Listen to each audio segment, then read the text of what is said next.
Country delight buffalo milk start చేసాము. First పిల్లలకి ఇచ్చినప్పుడు కానీ, మేము పెరుగు తిన్నప్పుడు కానీ, మేము చిన్నప్పుడు తిన్న ఓల్డెన్ డేస్ గుర్తొచ్చాయి మాకు. మీగడ కూడా పాలు కాచాక మీగడ బాగా రావడం, అప్పుడు మా చిన్ననాటి రోజులు గుర్తొచ్చాయి అన్నమాట. జిన్పింగ్ పుటిన్లతో సమావేశం కావడానికి మోడీ సిగ్గుపడాలి. అమెరికాతో రావాలి కానీ రష్యా చైనాతో కాదు. ఇది Peter Navarro, Trump adviser, trade adviser అంటున్న మాటలు. సో ఇటీవల కూడా మనం మాట్లాడుకున్నాం. ఈ పీటర్ నవారో ఫైనాన్షియల్ టైమ్స్ పత్రికలో రాసిన వ్యాసం ఇదేదో ఒక అడ్వైజర్ అన్న మాటలుగా మనం కొట్టిపారలేము. ఎందుకంటే ట్రంప్ తాను మాట్లాడడమే కాకుండా తన అడ్వైజర్ల ద్వారా కూడా భారత్ పైన అటాక్ కంటిన్యూస్గా చేస్తున్నాడు. సో ఇప్పుడు ట్రంప్ వ్యాఖ్యలుగానే వీటిని చూడాలి తప్ప ఇదేదో పీటర్ నవారో సొంత పైత్యంగా చూడరాదు. ఎందుకంటే ప్రెసిడెంట్ ఆఫ్ యునైటెడ్ స్టేట్స్కి అడ్వైజర్గా ఉన్న వ్యక్తి ప్రెసిడెంట్ అనుమతి లేకుండా ఒక్క మాట కూడా మాట్లాడలేడు. ఎందుకంటే అది ప్రెసిడెంట్ పైన రిఫ్లెక్ట్ అవుతుంది గనక ఆ పొజిషన్లో ఉన్న వ్యక్తి ప్రెసిడెంట్ అనుమతితోనే మాట్లాడాలి. అందువల్ల ట్రంప్ ఆశీస్సులతోని అనుమతితోనే పీటర్ నవారో రెచ్చిపోతున్నట్టుగా కనబడుతున్నది. మొదటిగా జిన్పింగ్ పుటిన్లతో కలవడానికి మోడీ సిగ్గుపడాలి. మరి అలాస్కాలో ట్రంప్ పుటిన్తో కలిసినప్పుడు సిగ్గుపడ్డా? రేపు జిన్పింగ్ను కలవటానికి ఉత్సాహపడుతున్నాను అని ట్రంప్ మాట్లాడుతున్నాడు కదా. చైనాలో కూడా ట్రంప్ పర్యటించవచ్చని వస్తున్నాయి కదా. మరి జిన్పింగ్తో కలవడానికి ట్రంప్ సిగ్గుపడుతున్నాడా? అంటే పుటిన్లతో జిన్పింగ్లతో ట్రంప్ కలిస్తే సిగ్గుపడాల్సిన అవసరం లేదు, కానీ మోడీ కలిస్తే సిగ్గుపడాలి. ఇదెక్క లాజిక్ అది?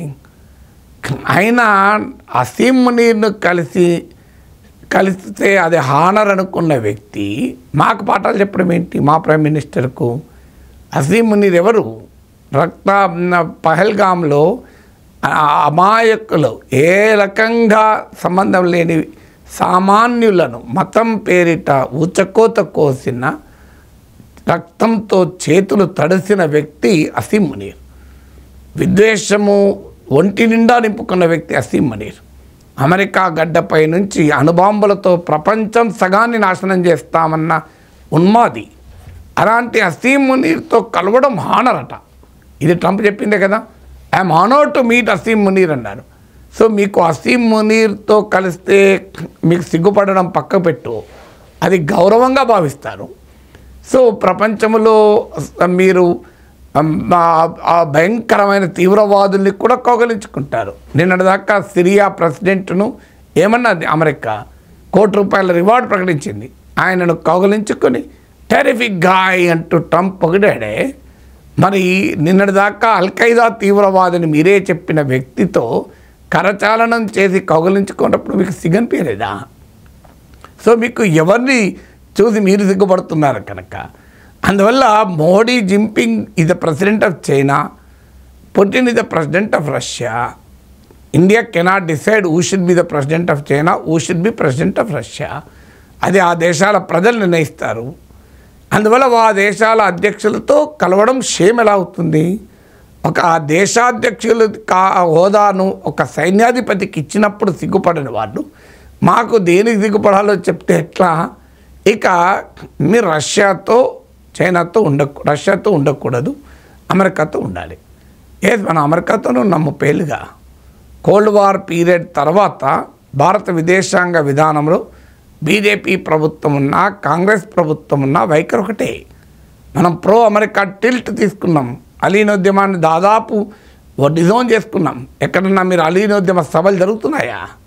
ఎక్కడన్నా ఆన్లైన్ సమ్మిట్లో మన ఇండియా హోస్ట్ చేస్తుందా? మీరు గమనించండి.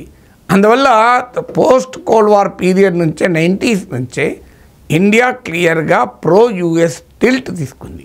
2008లో అమెరికాతో అనొప్పందం చేసుకున్నాం. అమెరికాతో లాజిస్టిక్స్ అగ్రిమెంట్ అని, ఇంటర్ఆపరబిలిటీ అగ్రిమెంట్ అని, సైన్యం మధ్య స్ట్రాటజిక్ పార్ట్నర్షిప్ అని ఇవన్నీ పెంచుకున్నాం కదా. రష్యా నుంచి ఆయుధాలు కొనడం తగ్గించుకొని అమెరికా నుంచి ఆయుధాలు కొనడం మొదలుపెట్టాం కదా. 2000-2004 మధ్యకాలంలో భారతదేశం దిగుమతి చేసుకున్న ఆయుధాలలో 72% రష్యా నుంచి, 2020-24 మధ్యకాలంలో ఇండియా ఇంపోర్ట్ చేసుకున్న ఆయుధాల్లో 36% రష్యా నుంచి. రష్యా నుంచి ఆయుధాలు సగానికి సగం తగ్గించుకొని కదా అమెరికాతో ఆయుధాలు కొనుక్కున్నది. మరి ఇవన్నీ చేస్తే మీరు మాకేమి ఇచ్చారు? లాస్ట్కు పాకిస్తాన్, ఐ లవ్ పాకిస్తాన్ అంటూ ట్రంప్ మాట్లాడాడు. అసలు ప్రపంచంలో తీవ్రవాదుల పురిటిగడ్డ ఒసామా బిన్ లాడెన్, అమెరికాపై తీవ్రవాద దాడి జరిపిన బిన్ లాడెన్కి 5 ఏళ్ళు ఆశ్రయం ఇచ్చిన పాకిస్తాన్ను అమెరికా ప్రెసిడెంట్ ప్రేమిస్తాడట. మనకేమో నీతులు చెప్తున్నారు. మీరు బిన్ లాడెన్కి ఆశ్రయం ఇచ్చిన కంట్రీతో ఉంటే తప్పు కాదు, మాకు సర్వకాల సర్వావస్థలందు భారత్ పట్ల విశ్వాసంతో ఉన్న రష్యాతో ఉంటే తప్ప. రష్యా మాకు S-400 క్షిపణులు ఇచ్చింది, పాకిస్తాన్ యుద్ధ విమానాలని S-400 ఛేదించింది. మరి మీరేమిచ్చారు? పాకిస్తాన్కి F-16 ఇచ్చారు మాపై దాడి చేయడానికి. భారత్పై దాడి చేయడానికి అమెరికా F-16 ప్యాకేజ్ ఇచ్చింది. ట్రంప్ $393 మిలియన్ ప్యాకేజ్ ఇస్తే బైడెన్ $450 మిలియన్ ప్యాకేజ్ ఇచ్చారు. సో ఇండియా అమెరికాకు చేసిన కంట్రిబ్యూషన్ ఏంటి? అమెరికా ఇండియాకి ఇచ్చిన రెస్పాన్స్ ఏంటి? కార్పొరేట్ అమెరికాకు సత్య నదేల్లా, సుందర్ పిచై లాంటి దిగ్గజాలను ఇచ్చాం.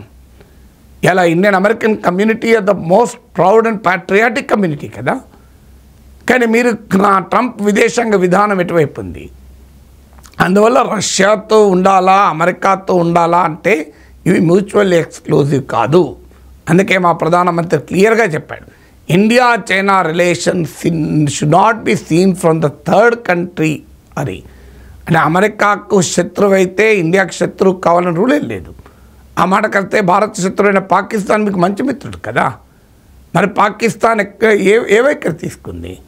అమెరికా ఇవాళ జిన్పింగ్తో కలవడం తప్పంటున్నారే. పాక్ ప్రధానమంత్రి 3 నెలలకోసారి చైనా పోతాడు కదా. పాక్ ప్రధానమంత్రి 3 నెలలకోసారి జిన్పింగ్ని కలుస్తాడు కదా. నా ప్రధానమంత్రి అయినా 7 ఏళ్ల తర్వాత కలిశాడు ఇండియన్ ప్రైమ్ మినిస్టర్. ఈ 7 ఏళ్లలో పాకిస్తాన్ ప్రైమ్ మినిస్టర్ జిన్పింగ్తో ఎన్నిసార్లు కలిశాడు లెక్కలు తీయండి. మరి మీకు పాకిస్తాన్ ఐ లవ్ పాకిస్తాన్ అంటాడు కదా ట్రంప్. సో ఈవెన్ రష్యా ఉక్రెయిన్పై బాంబులు వేసిన రోజు క్రెమ్లిన్లో ఏ దేశ ప్రధాని ఉన్నాడు? ఒకసారి చరిత్ర తీయండి. పాకిస్తాన్ ప్రధాని కదా క్రెమ్లిన్లో ఉంది.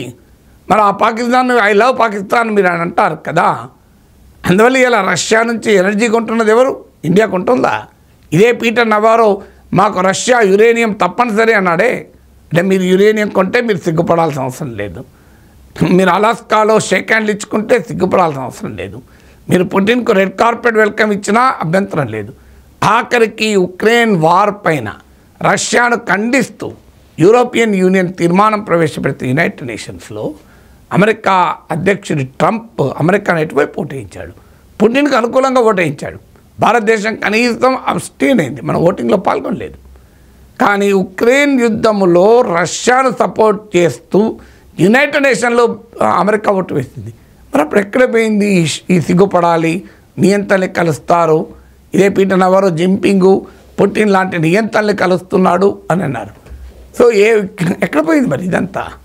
అందువల్ల అమెరికా ట్రంప్ అడ్మినిస్ట్రేషన్, నేను అమెరికాను కూడా అనలేదు, we respect America, American society, American సమాజము పట్ల సంపూర్ణ గౌరవం ఉంది. America is not Trump, Trump is not America, Modi is not India, India is not Modi అని మనం ఎన్నోసార్లు అన్నాం. ఒక ప్రభుత్వము పాలసీస్ వేరు, దేశం వేరు.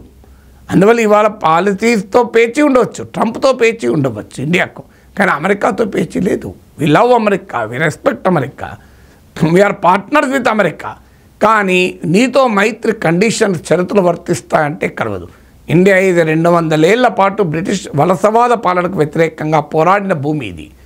ఈ దేశంలో స్వేచ్ఛా స్వాతంత్రాల కోసం ప్రాణాలర్పించినటువంటి మహనీయుల కన్నగడ్డ ఇది.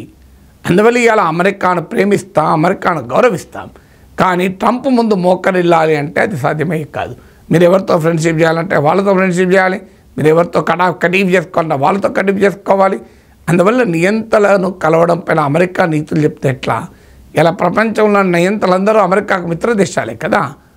మీరు ఎక్కడ ప్రజాస్వామ్యవాదులతో మైత్రి జరిపారు? మీరు మిలిటరీ నియంతలతో, రాచరిక ప్రభువులతో కదా.